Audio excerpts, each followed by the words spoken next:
What happens when technology collides with morality and when the very systems we create begin shaping the future of our families, our choices, and our humanity? Today on Make It a Great One, I'm talking with award winning author Bruce Holsinger, whose latest novel, Culpability, an Oprah Book Club pick, takes us on a riveting journey through AI, responsibility, and the fragile lines between guilt, growth, and hope. Enjoy the show.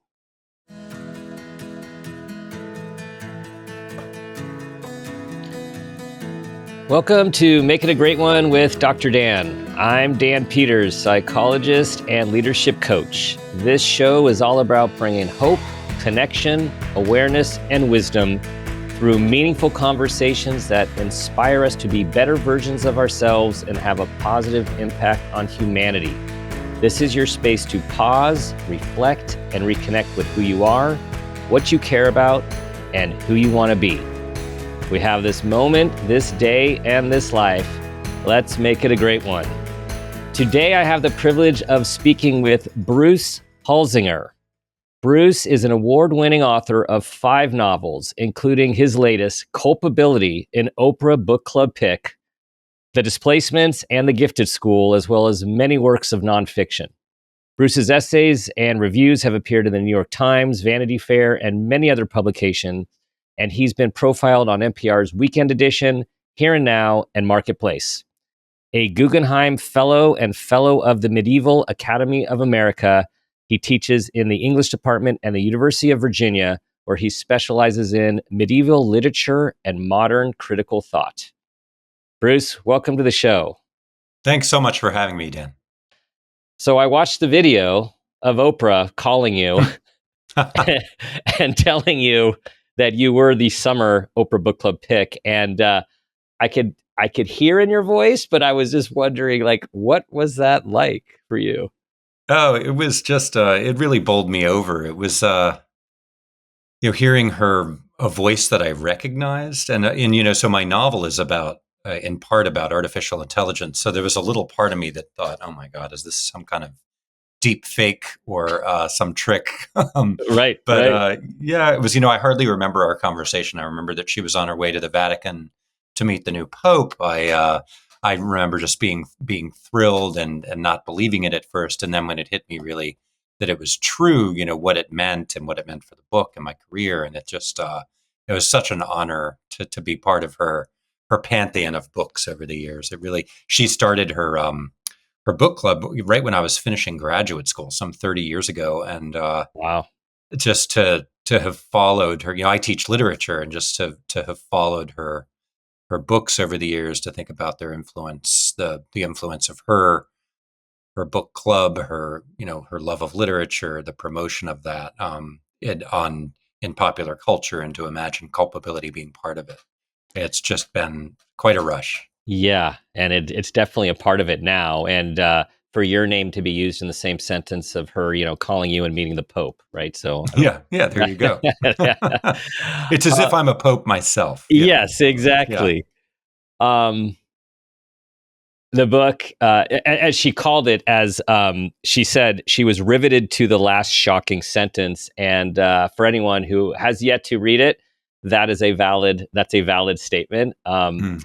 We're gonna get into the book, and it is an experience to read the book. And before we do, um, I wanted to ask a little bit about your path to teaching and to writing. Like, Mm. when, how did that come to be, and when did that become your calling? Yeah. So for me, those are two separate callings that can relate to each other in different ways depending on circumstance. I think anyone who teaches and writes would probably say the same thing. Um, I was my what I used to think of as my day job. I teach medieval literature at the University of Virginia. I'm an English professor, and I did graduate work in comparative literature and started teaching while I was in graduate school, as most PhD students do. And my first job was at the University of Colorado, teaching courses in Chaucer, on the history of medieval literature, graduate seminars in various subjects. And it was really only, and as part of that job, part of being a professor, you write. And so I would write, I turned my dissertation into a book, which was my first book published by a university press. Wrote a number of other nonfiction books published, based on my academic work. And that was the kind of writing that I did for the big chunk of my career. And then I guess it was probably 15 years ago when I found an agent for my fiction writing. And I'd been doing that really as a hobby for a while.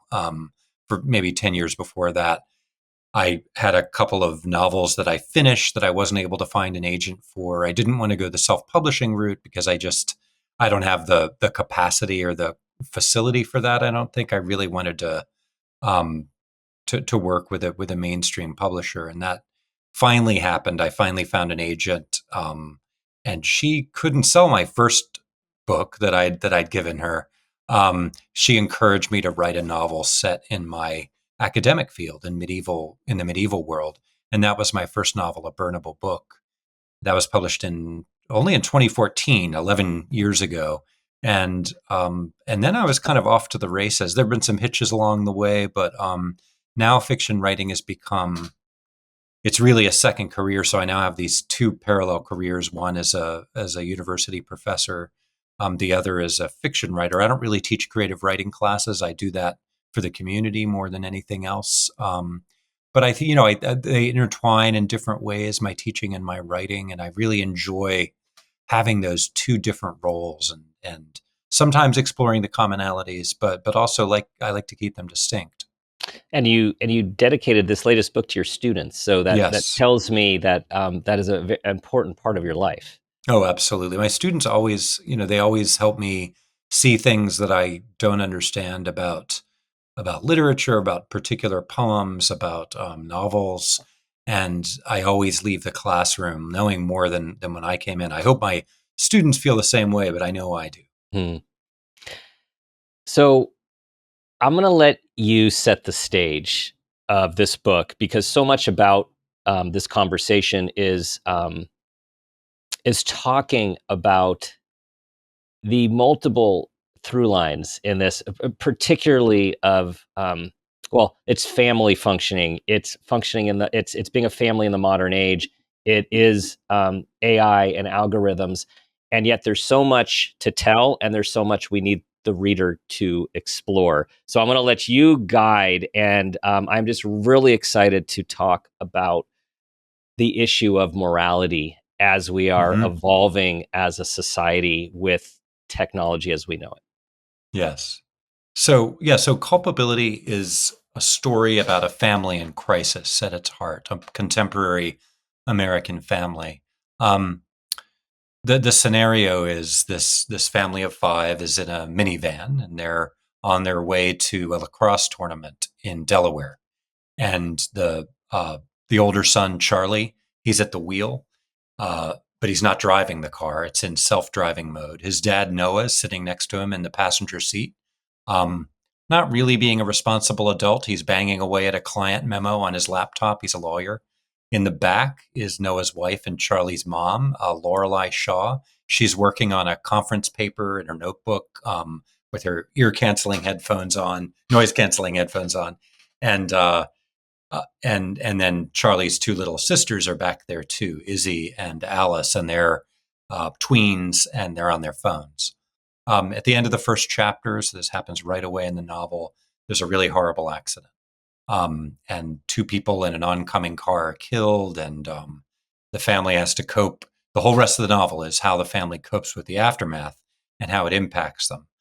One of the through lines in the novel, one of the big questions in the novel is who and also what was responsible for the accident. Mhm. Um, there are a lot of different, everybody in the car ends up feeling somewhat responsible because of different things that happen with their actions with technology. One twist that we learned fairly early is that Lorelei, the mom and wife in this family, is a world leading expert in the field of artificial intelligence. She's Mhm. worked on the ethics of AI and is a dual PhD in ethical philosophy and in computational engineering. So she's this kind of genius, and Noah always is in awe of her because he's a lawyer, successful lawyer, but kind of middling. And he's kind of aware of that all the way through. And so the novel is thinking in different ways about uh, the moral struggle we have with algorithms these days, the ways that AI is infusing itself, often without our consent, often even without our knowledge, into so many aspects of our lives and our children's lives, and how we're supposed to cope with that as a society, and how what are some ways of accounting for that, pushing back, thinking in broader ways about issues of responsibility in this darkening age of AI. Hmm. In an interview, a recent interview, I believe I heard you say, many authors write about what they know, and lately, your last two books, you've been writing about what you fear, and Yes. I resonated. Your prior book on climate change and what's going on Yes. there. Um, so tell a little. I mean, I have the same. I have the same feeling. Hmm. I was just talking to my brother before we got on, and he was talking about his kids, and they're in high school, and good. He said made a comment like it's a good thing AI came up, and he said it's a good thing they haven't picked their professions yet because who knows what's going to be available by the Oh time yeah. they get there. And I instinctively said something that I've been talking a lot about when these conversations come up is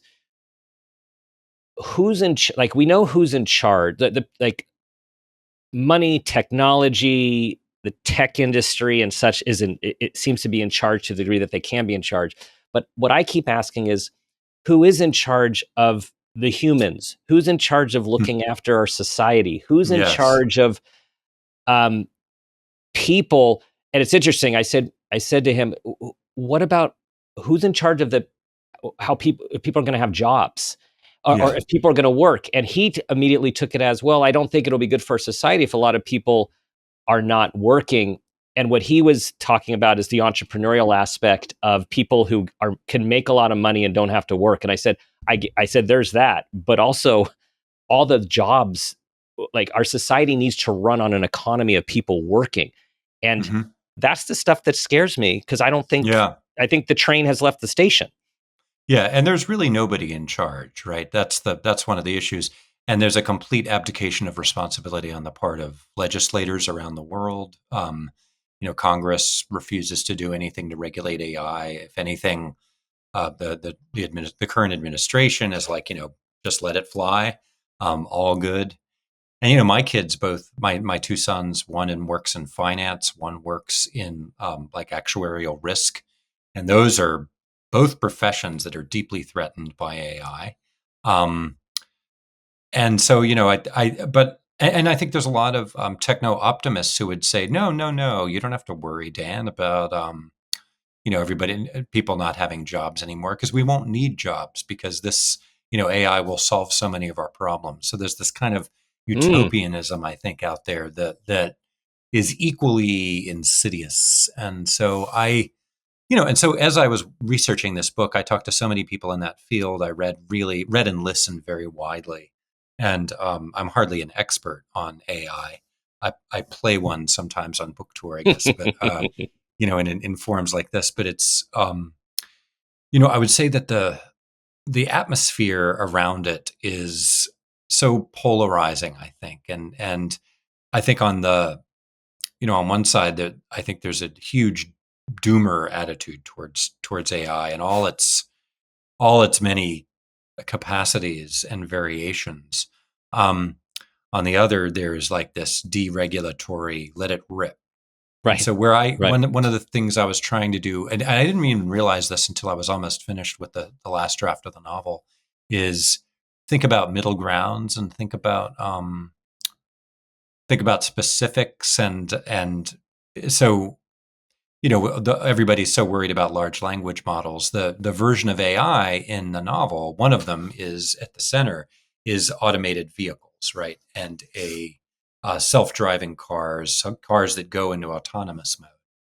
And that is, the morality around that is very ambiguous. It's not black or white at all. So I don't know if you've ever spent any time riding in an Uber or in Yes. rather in a Waymo in San Francisco. Yeah. I have yet to be in a Waymo. I know many people who have. Yeah. They're only in 4 or 5 cities right Mm-hmm. now. First time I got in one, maybe 2.5, 3 years ago, when I was just starting to work on this book. It was I was pretty freaked out, and I thought, God, this just doesn't feel safe. Nobody's, what you were just saying, nobody's in control. Who's Mm-hmm. in charge? But, when's the last time you got in an Uber where the Uber driver did not text while driving you around? Right. Right. Right. That's just that one of the things. If you're a low paid gig worker, you want to get your next gig, right? Well, an Uber doesn't need to get, or it's not distracted by getting its next gig. Its whole purpose is to get you safely from The point A to Waymo. point Right. B. The Waymo. The Right. Waymo. Yeah. My apologies. Yeah. Right. Yeah. The Waymo. And so I don't know, getting in, and that's, if you the studies that have been done now in terms of car passenger hours, comparing Ubers and Lyfts to Waymo, there's no comparison. And so that is a kind of machine learning, artificial intelligence that is Mm-hmm. clearly going to save lots of lives. And Mm-hmm. there's a lot of resistance to it, but I one of the I was trying to explore that in this book, the relative morality of it, what it means for us. Mm-hmm. Right. And there was a statement in the book where someone said, Lorelei is talking about, yeah, when a semi takes out a whole bunch of people, that Yes, doesn't make the news. But when one exactly. autonomous vehicle does, then it's like all autonomous. These are all robots. This is the Terminator, right? It's all kind of Right. coming to get us. And I think that's fascinating. And it also speaks to the other issue you bring up in the book of the trolley problem. And so Hmm. let's because this is at the core. We know that car manufacturers, for example, have been doing this for years. There's movies about that, right? They know that there is going to be some loss of life based on something that might be an error that they could recall Yes. or they could not recall. And they're looking at the numbers and they're looking at the loss of lives, which is horrific to think about. But tell us about the trolley problem. And then this does apply to our AI models Yeah. and safety. Yeah. And the trolley problem is a long-standing kind of moral dilemma in philosophy, developed by this British philosopher named Philippa Foot, I think in the 1960s. And the idea is that, okay, you are standing at a switch in a trolley track, right? Just a train track. And a trolley is coming towards you, and you have your hand on the switch, right? If you do nothing, the trolley is going to continue straight on the track and kill 5 people that are, tied up on the track. If you pull the switch, or if you pull the lever and the trolley switches onto the other track, it will kill 1 person who is tied up on the track. So what do you do? If you do absolutely nothing, take no responsibility and say, "Oh, I'm not touching anything," 5 people will die. If you take an action by pulling that lever and the train moves, you will have essentially killed 1 person, right? So that it raises all these interesting questions. And there's different variations of the trolley problem where you could say, okay, those 5 people are prisoners, right? They're murderers. Mm-hmm. Um, and that the 1 person is a baby, right? Or vice versa. Um, and so it all comes down to you've got a kind of helplessness there with respect to human life in general, but you can make a concrete decision. You can perform a concrete action to save 1 person at the expense of 5, or 5 at the expense of 1. Um, so it's very complex morally. It's simple mechanically, and in Mm-hmm. that respect, it's way too simple to really illustrate the Mm-hmm. kinds of issues that AI systems and autonomous driving are dealing with. But not, there's also ways that it does resonate. There's all kinds of algorithmic factors that go into programming these cars. All these algorithms interacting with each other, and Mm-hmm. I would never want to be someone programming these things. It would be, a really kind of a terrifying job. And also just to feel like you were responsible for an awful, for some glitch in your program or something that you didn't think about ended up killing people in a car like that. So, and I think that's common now for automated vehicles, for drones and drone warfare. I think that's becoming more and more of an issue, Mm-hmm. as is hinted at in the book. So Yeah, there's all Yes. these kind of moral dilemmas um, that are right there at the center of thinking morally in the age of AI. And another very present topic, particularly in the world of psychology and therapy, is the chatbot and the chatbot Yes. friend, the chatbot therapist. And of course, you brilliantly bring that into this scenario as well. And it was just fascinating because I was, and again, I'm not going to say too much, but I was expecting different directions. Hmm. And um, I'll just say neutrality. You really have a way of bringing of all of these complex issues, these family of five in a car, all doing different things, all struggling with the culpability, their Mm. role um, in this, and everyone played a role from their own angle. And um, in life, we talk about like with our children, with our society, we're trying to grow ethics, we're trying to grow um, empathy. We're trying to grow morality as growth and like how do we treat others and how do we Hmm. learn from our mistakes? And this interplay in the modern age of how the technology impacts our behavior, and then are we really responsible? Are we Yeah. like who made me do it, or did I really do Right. it? And then it's just so complex, and I'm thinking that AI, as you point out, and technology takes us to a whole nother level of how do we accept and take ownership of our behavior? Yes. Especially when there are these new kinds of non-human beings, species in some ways that are impinging on that behavior and making these algorithmically determined decisions that will influence our behavior. So the the part of the book that you referred to, and again, I agree, no spoilers, but so there's three kids in this family, and there's Charlie and Izzy, the oldest and youngest, super charismatic. They've got friends to burn, and then there's Alice, and Alice is also a tween. I think she's 12 when the book begins, 12 or 13, and she's really struggling and doesn't have friends and not as charismatic as her siblings, and her parents really worry about her. And there's one point when they're in the hospital right after the accident that and then also when they get home and are convalescing, Noah, her dad, notices that she's texting. And that's not usually something that she does. Like she's on her phone just as much as anybody else, but she's actively texting with somebody. He thinks maybe it's Charlie or Izzy, but he says, "Who are you texting?" And she says, "My friend." And Noah says, "Oh, which friend?" And Izzy says, Alice says, "Well, I met her in the hospital." And Mm, Noah thinks, "Oh, that's great. She's got this new friend. That's wonderful." Um, Even though she's on her phone. And then we find out, in the next little segment that she is texting with a chatbot named Blair, that she invented through, an avatar that she invented through an app on her phone. And their text exchanges form this spine of suspense through the rest of the novel that help us think about the circumstances right before the accident that get at Alice's potential culpability. But they also, one of the points of that conversation between Alice and Blair, and you only see it represented on the page. You're never in mhm, Alice's head as a point of view character. You just see those text exchanges. And one of the point of them is to help us think about parental abdication of responsibility, right? Noah is like, well, as long as she has a friend, I'm not going to look at it too carefully. And mhm, there's so much, tragic stuff going on with these bots right now and young people. But they're also being used more and more for therapy. right. People are relying that people are falling in love with them, creating these sustained relationships with them.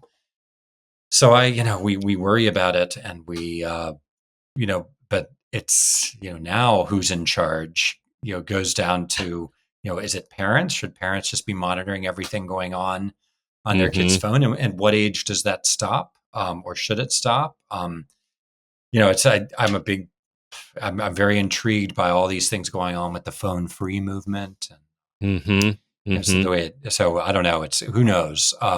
It's the great thing about writing a novel is you don't have to make those kinds of decisions. It's not an opinion piece. It's a Mm-hmm. moral laboratory, right, for Mm-hmm. thinking about these problems. That's at Well, least how I think of my novels. yes, and I there was a chilling sentence for me towards the end, and I'll go back to what Lorelai's view of the world. Lorelai, the brilliant computational AI uh, strategist, among other things. And she talks about, hey, Noah, like families are algorithms, like the way her Yes. brain works, right? She Yeah. sees everything connects and she can plot out as she does in her notebooks how everything fits together. And then at the end, when we get to the end of the family's journey and the crescendo, which touches another family as well, um, then the statement. So we see the evolution of her character as well. She says, no matter what parents do, their children's outcomes are neither predictable nor inevitable. Life is not an algorithm and never will be. Yes. And that's Yeah. So powerful, right? I mean, actually, it gives me yeah. hope. It gave me hope. I mean, first of all, it's Good. chilling, but it also gave me hope as the need for humans, and we and and this interchange that I think that you're trying to point out as marrying humans and our evolving intelligence, our Hmm. bots, in a way that each can help the other, in a Yeah. sense, evolve. Well, that's what Lorelai wants, right? So Yes, yes. that is her goal. It's like we learn in the very first sentence of the novel. And one thing I should point out is that the novel begins and is sprinkled throughout with excerpts from Lorelai's work on the ethics of artificial intelligence. You get little chunks of a book she's written called Silicon Souls on the culpability of artificial minds, and it's there. Some of them are written to be kind of haunting. They're all meant to make you think as a reader, and they also add to the suspense, I hope. And so Mhm. we get her view of this world of algorithms and justice and morality and so on through her kind of academic writing. And then we get Noah reflecting on that, reflecting on her, and then the moral truth lies somewhere in the middle. Mhm. Reflecting on your first few novels and the work and your area of specialties in medieval times and literature, are there do you see parallels with your knowledge and study of past times and past growth of civilizations when there was these changes in what we'll call technology, or Hmm. these jumps in in advancement as we are seeing right now? Are there any parallels, or is this unprecedented? I do think it's unprecedented, but I also think there are some interesting parallels from history that we can learn from that don't map on precisely at all, but that are interesting problems to think about in parallel. The most obvious one for me, the one that I talk about and think about a lot, is the transition from manuscript culture to print culture and the coming of the printing press. So, my last academic book was a long book on the history and craft and religion of parchment, which were those that was the animal skin that was that a lot of most medieval writing, at least in the Western European world, survives on. So scribes would write on processed animal skins, and that's a medium that took a long time to produce. It took a long time to write on, um, and so manuscript culture was it was a culture of slow writing and slow reading. Um, Manuscript culture has never ended. Of course, people still write on manuscripts, but with the coming of the printing press, there really was a kind of revolution in the spread of knowledge. It didn't mean that people weren't writing or reading slowly anymore, but it meant that the proliferation of the written word suddenly sped up so exponentially that it created all these kind of societal convulsions. Hmm. People link it to the Reformation, to many other dimensions of culture in that world. I'm not a big believer in those really strict lines of periodization. I think things happen very in a very punctuated kind of way, but clearly that parallel is there with AI. With suddenly you have this kind of auto writing that is almost instantaneous and vast, right? I don't even know the statistics, just the amount of sheer verbal slop that has refilled our world over the last few years since these large language models came online is just staggering. Hmm.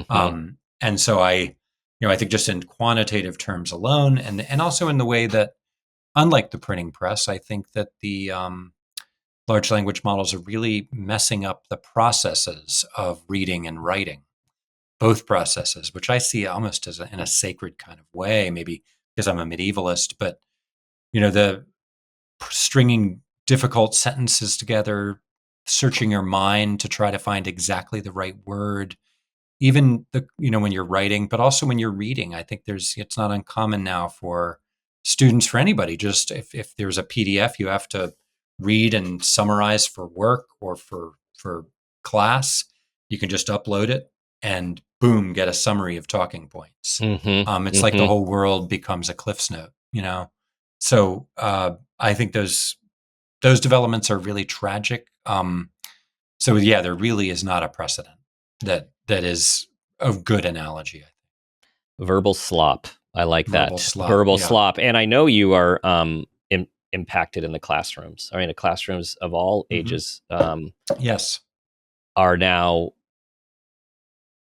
I know for many of our clients who benefit from accommodations in the past, whether they have a dysgraphic situation or some neural learning challenge, the accommodations are hard now, and in some places, we're going back to medieval we're going back to medieval classrooms, that everyone get out their blue book, get out their paper, no more computers, no more, right? Like Yeah. it's we're wrestling as a culture with how to educate people with academic honesty. Whereas Yes. now, I think that's another way to bring in culpability. Whereas, like, Hmm. I think the lines are blurred now of what is academic honesty versus dishonesty, with Yes. what the norm has become, and particularly having kids go through COVID in their high school and college years, my Yes. own, seeing how everything changed when everyone was behind a screen. Yes. And I think, I don't want to blame students. It's not their fault. These things are just, getting proliferated onto their screens. And a lot of professors can be a little kind of punitive. And I think it's our responsibility as institutions, universities, to provide space and time for the kind of slow reading and slow writing that we so desperately need in this Mm-hmm. age. Mm-hmm. So I think that there's a kind of backlash to the hyper technologization Mm-hmm. of the university right now. And I think a lot of faculty, and I hope students, I hope parents too, will really make pushes for this kind of thing. So, and what would that look like? Who knows? Maybe experiments with curricular time, so students can have more time to do in-class writing. Um, More experiments with different kinds of machines, like the laptop in front of me right now. Maybe new kinds of analog laptops that are not attached to the internet, but can be used as word Mm-hmm. processors. Bring back the word processor. Um, and yeah, I don't know. It's going to be difficult because you know these tech companies are so powerful. They have their fingers in so many different pies. But I really am eager to explore ways of pushing back. And I like the idea of slower time for slower reading and writing. Um, everything is getting faster. Everything Yes. is, and faster is prioritized and is celebrated. And yet, the slowing down, we know from all of the ancient traditions for health and wellness, all the blue zones. It's all about slowing down in Yes. a society that continues to speed up. Yeah. I'm wondering how your ideas were transformed, if at all, from when you started this project to Hmm. when you ended it. Yeah. So when I started it, I didn't even think about artificial intelligence in that phrase at all. I finished a first draft of this book, or was right in the middle of a first draft in summer of 2022, and I realized, okay, this is going to be. I wanted it to be about a family and in the aftermath of an accident. And I just thought, okay, well, it'd be interesting. I'm reading a little bit about self-driving cars. I've got a car that, does that cruise control where it stays a few lengths back. I thought that's pretty interesting. Okay, so what if I go a step further and this car is in self-driving mode? Um, I wasn't thinking about it as about artificial intelligence. And then right around November of that year is when ChatGPT really hit big time and became a huge public thing. Suddenly everybody was talking about AI, and I realized, oh, okay, that's what this book is really about. It is about these kinds of moral dilemmas around a family in the age of AI. And so that's when I just started reading voraciously in the field, interviewing people in that world, in that space, thinking about the implications of it. And I think I went in expecting to be just cynical, a doomer, and so on. I came out, still somewhat cynical, somewhat a doomer, but also with a kind of, I definitely feel that awe at sometimes, like when I'm Mm-hmm. sitting in a Waymo, um, going through the streets of San Francisco. I just think this is absolutely nuts. This is, Yeah. Jetsons level stuff. Totally. And hearing from colleagues, one of the events I'm doing in the coming months is I'm speaking in grand rounds at the medical center here at my university, and just the amount of machine learning AI stuff going on in medical imaging right now is kind of staggering. So you can't, it's a double edged sword, and Mm-hmm. it's not black and white. So the things that worry me most about AI are not robots taking over our world. It's much more about water use, energy consumption for these huge data centers, corporate greed, algorithmic injustice. Those are the things that really worry me. Mm-hmm. Misinformation. Mm-hmm. As I'm hearing you, this is really interesting. I'm hearing like we all have our different pressure points when it comes to these things. And you have talked about the PDOOM numbers, Yes.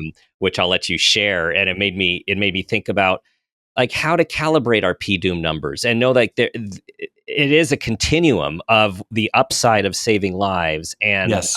protecting us and diagnosing quicker. Um, and then there's all of these other Terminator, Yeah. worries and now. So tell everyone about this PDOOM. Okay. Yeah. Peter, Yeah. that was one of the things that kind of amused me and surprised me, horrified me a little bit. So a lot of people in AI researchers, it started as a joke. I think, what's your PDOOM number? And that's the percentage chance that you think that AI will kill us all. Will kill humans. And some people, it's quite high. There's especially a few years ago there, and even now with the people predicting the coming of artificial general intelligence, there really is a worry. Like once these things get escape, once they misalign with our desires to tell them what to do, what who are we to know what they're going to end up doing to us? So it's a real worry, and it's kind of apocalyptic scenario. It inspires a lot of science fiction kind of thinking, but there's something really there, because one thing is, I've thought a lot about AI and morality over the last few years. Is I think one of the superpowers of artificial intelligence is its complete moral indifference. Um, you might be able to train ethical decisions into an algorithm, but the algorithm itself, the machine itself, is not a moral creature. And people, people think, well, they're never going to have the kind of intelligence that we do. It's not intelligence. It's just, in the case of large language models, it's just glorified autocomplete. I've heard people say that. Um, but what is intelligence really? Are there kinds of intelligence that we would not recognize as intelligence? And maybe complete indifference to morality is one of those types. You just do anything you want. Now, you don't even want, you don't have desire. You just have process. To me, that is terrifying. It's much more terrifying than thinking of a really smart a chat bot that you're talking to.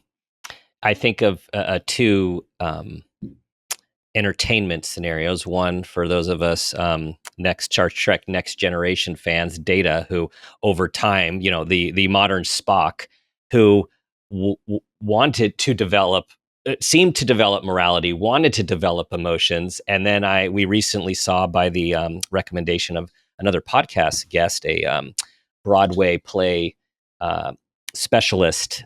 She had recommended the new production, Maybe Happy Ending, which is about two retired helper bots who are then in their apartment buildings with their parts becoming obsolete, and different versions had Oh different my goodness. types of Yeah. emotions.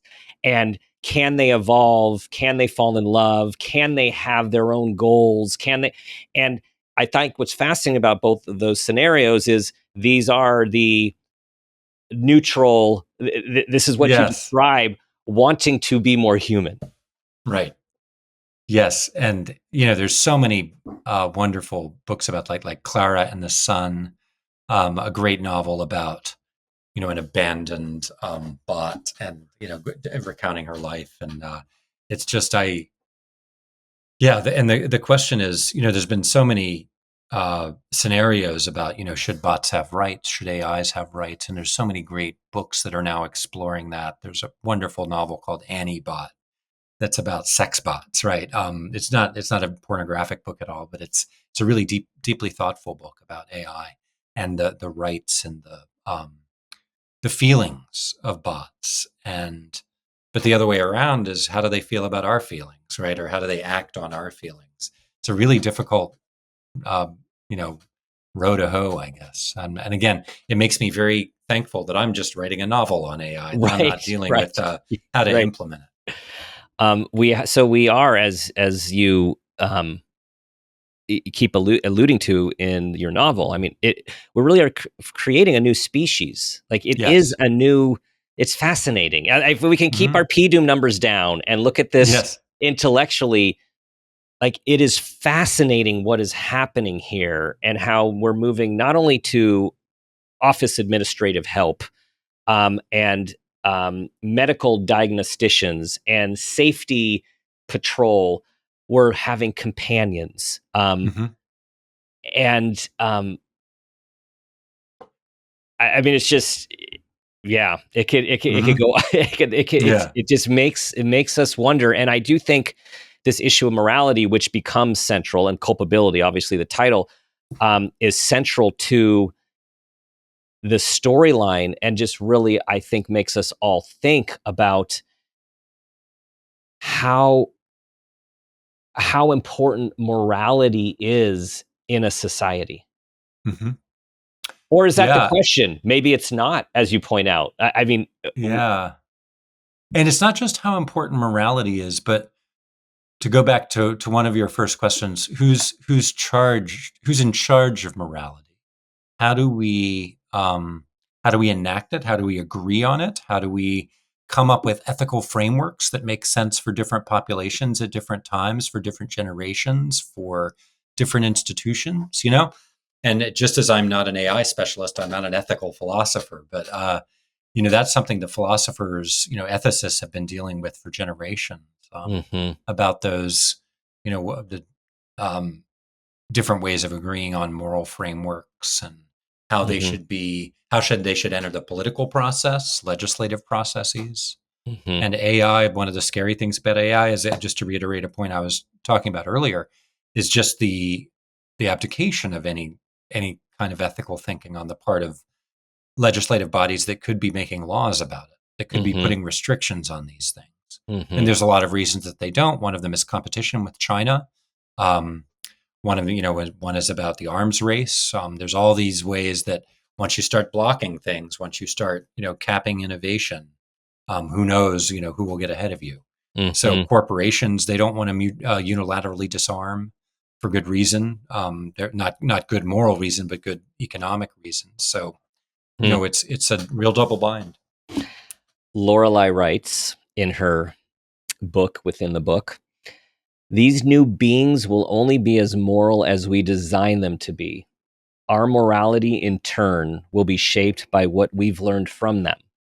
Perhaps in the near future, they might help us be less cruel to one another, more generous and kind. Someday they might even teach us new ways to be good, but that will be up to us, not them. Yes. We hope. We See, hope. I think part of it is, that's Lorelai. And not Lorelai's an optimist. She's scared, but she's also right in it. She believes she can make a difference, right? That's one of her fatal flaws is she has this sense of herself as, it's somewhat, in some ways it's like an only I can fix it kind of thing. A kind of delusion and yet she's a MacArthur genius, right? She's a dazzling thinker and worker in these areas. So, uh, so you want to believe in her optimism, but what if it's not up to us, right? I think that's the big question right at the center of the novel. What if it's not up to us? And how would we know? And what would we do about it? How the family is so relatable for many. I mean, lacrosse tournament and all the weekends in the competitive sports, and then Yeah. the oldest going off to college and then getting away on the coast. How much of that is you, like your own, like how much do you take from your own experiences when you write a novel Yeah. like this, or The Gifted School, even, like how much is your own versus how much then you create? Well, you're always poaching from everyday life, right? Mm-hmm. And I when I'm writing something contemporary that has, a middle-aged white father, it's going to be unavoidable to have, some elements of autobiography. The Gifted School, I would say, there was a character named Beck who was a kind of psycho soccer dad, and that's definitely me. And there's a little bit of me in Noah, the main character of this book, who just admiring his very athletic son. So I get those little dribs and drabs, but it's not they're not autobiographical novels in any way. But I Mm-hmm. do think about you know the difficulties, the challenges and wonders of family life, and families going through things, going through difficult scenarios, and what those look like, and how they cope, and about issues of resilience in the face of calamity. Mm-hmm. I think to me, those are interesting. I never want to write boring characters. I never want to write purely likable characters. I want everybody to be messed up in their own ways, and Mm-hmm. yeah, that's what I try to do in Culpability for sure, in a very direct way, because everybody's culpable in there. Mm-hmm. Well, and even as the characters expand, you bring them all to life, and different archetypes are then now in the book. Um, Mm-hmm. and and so really, as Oprah said, just the page turner, and when one thinks something is getting resolved, whether it does or doesn't, there is another storyline that tends to come in, which just Mm-hmm. layers on to the existing Yeah. storyline. So this isn't like, for everyone. What's so wonderful about this book is there are brief moments of pause where you can catch your breath, and you are just on this ride. And just as you do, there is a new ride that you're on within the existing ride that you're on. Yeah. Oh, thank you for putting it that way. I like that. And that was a challenge to do, because in my other novels are all told from multiple points of view. Um, you're in a lot of different characters' heads in different chapters. This is the first one that is only from one person's point of view. You get the chatbot conversations, you get bits of Lorelai's work, but for the most part, it's Noah telling this story in first person. He's a little bit oblivious. He doesn't quite know what's going on with his kids. He doesn't know what's going on with his wife. And so he's not an unreliable narrator, but he's sometimes kind of clueless. And Mm-hmm. so it was a real challenge to write him that way. And also, when you're writing in multiple points of view, it's easy to start a new storyline. You just jump to another character and talk about what's going on with them. Um, with this one, it was a different kind of challenge. It was I think it's a more claustrophobically suspenseful novel than my other books. Mm-hmm. And Mm-hmm. that's in part, that's because of point of view, I think. Claustrophobically, yes, Yeah. yeah. Um, was that in with intention, or it ended up that way? I think it just ended up that way. I Yeah. tried initially to write from multiple points of view, but it ended up being like, I want to tell Noah's story. Or Mm-hmm. it's really Lorelai's story, but it's Noah telling her story or telling some part of her story. Mm-hmm. Mm-hmm. And once I realized that, I said, okay, this can work because it's different way of writing for me, but it helped me, it just helped me carve a different kind of lens onto the world that I was imagining. How has this work, you alluded to this at the beginning, but how has this work and how it's been received and the acknowledgement changed you and your life and your trajectory at this point? Well, we'll see how it changes my trajectory. That I do not know because it only came out 2 months ago. I still can't believe it. Is that right? Yeah. Yeah, it is Yeah, it right. came out like the second week of July. It's hard for me to imagine. It's felt like a year, and also it felt like yesterday. I will say, just in terms of quantity of demands on my time, and I feel incredibly blessed and fortunate about that. But it has been overwhelming, and it is really now genuinely a second career, and I don't anticipate that changing. And so I'm trying to wrap my mind around it, thinking about what it means for my time management, for my creativity, for my writing time. Um, and it's still too early. It's still like a big wave hitting me now because I am on tour all the way through, really through January, at different events. I'm hoping things will start slowing down in a real way. If no, for no other reason, I want to be able to finish my next novel. Um, but it's been really overwhelming but wonderful. And the one of the best things about it, aside from the selfish part about my own time, is just the number of readers I've met, the number of people who have engaged with these characters, who have questions and concerns, and being able to use the book to think through some of these problems that we're dealing with. It's been kind of it's been a rush to have people concerned about Alice and therefore concerned about their own kids, not realizing where these things are. Mm-hmm. People learning to ask new questions because of the book. But also people just like enjoying the story. So it's been a huge rush and such a wonderful kind of thing. And you're still doing your day job at the same time? Yes, indeed I Yes, am. yes, Yeah. yes. I'm not Um, teaching this semester, so that does make a big difference. But okay, yes. yeah, A little grace for your time, being yes, pulled in a number of directions. When when Laura, our producer, gave me the book, and I was just on my way going out of town, and so we were just communicating by text, and she said something like, um, "This this book really impacted me. I had to check myself several times to tell myself this is a novel. This didn't really happen."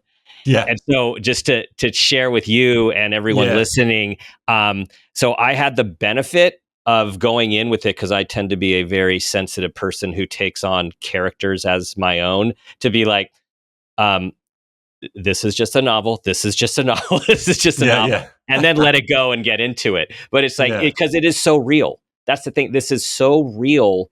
Um, and I heard on another interview, someone had asked you, like, okay, this none of this stuff has happened yet, and you said, actually, many of the things I wrote about have happened. You just put them all together in this story. yes, yes, exactly. Yeah, it's all out there. In fact, the only the only potential thing that hasn't quite happened yet is the scenario around military drones, which you learn about fairly early. And no spoilers, I won't say how it relates to the plot, but even that, I would not be surprised if there's scenarios that are exactly like that, Hmm. given the kind of technological stuff going on with AI and military that we don't know about yet. Hmm.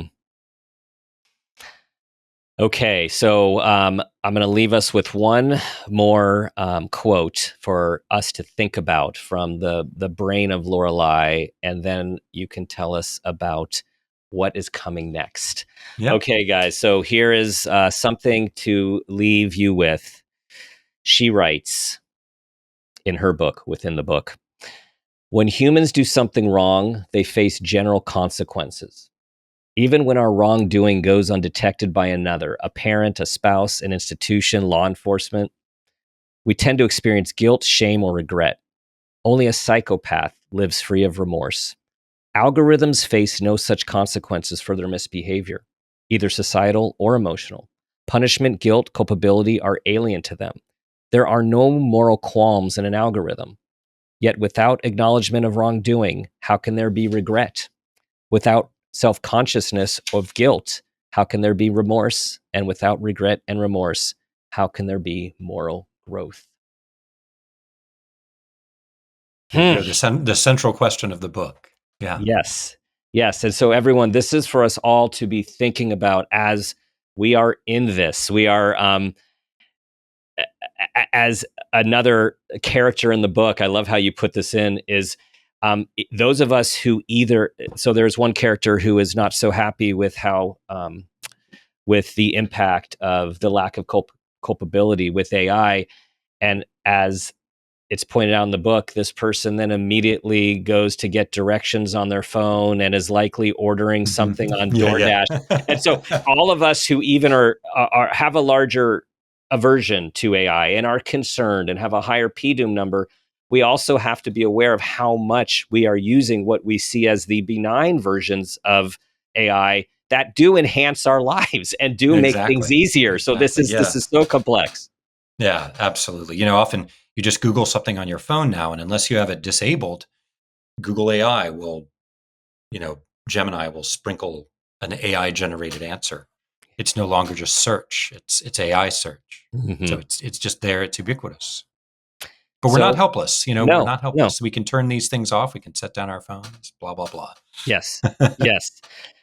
So you're entertaining us and making us think, and ingredients of a very strong novel. Oh, thank you so much. So what's next? Yeah, so I'm now working on a new novel.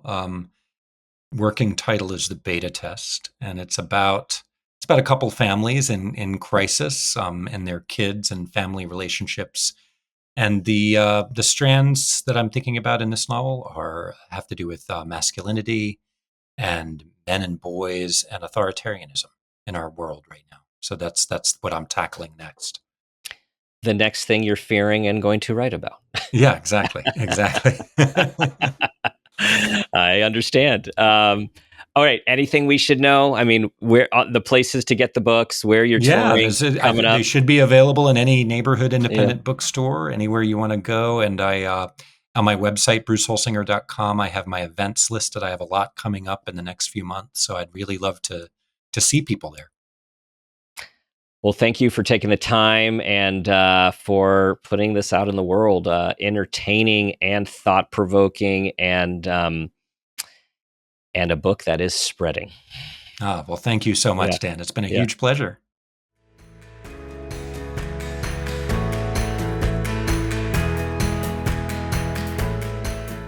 Bruce is such a gifted writer and storyteller. You are going to want to read this novel. Here are 5 key takeaways from our conversation. Number 1, technology is not neutral. AI and algorithms are influencing our lives in ways both obvious and hidden, and with that comes a new frontier of moral responsibility. Number 2, the family as a mirror. Bruce's novel shows how crises expose the vulnerabilities, strengths, and choices within the modern family life. Number 3, life is not an algorithm. Outcomes for our children and ourselves remain unpredictable, reminding us of the enduring need for human connection and resilience. Number 4, AI raises timeless moral questions. From the trolley problem to chatbot companions, we're forced to ask who or what is in charge of shaping our ethics and behavior. And number 5, we're not powerless. Despite the pervasiveness of technology, we can slow down, unplug, and make intentional choices that prioritize humanity over speed. Lots to think about today, people. We are in it. We are in this world at this place in time, and we are interacting with it. We have to stay aware, stay conscious, and do our best to make intentional choices in our daily life. Thanks for listening and being part of our amazing community. Your 5-star reviews make a big difference, please send this episode to everyone you think will be intrigued, will think, and will pause to decide how to walk forward moment by moment in this life.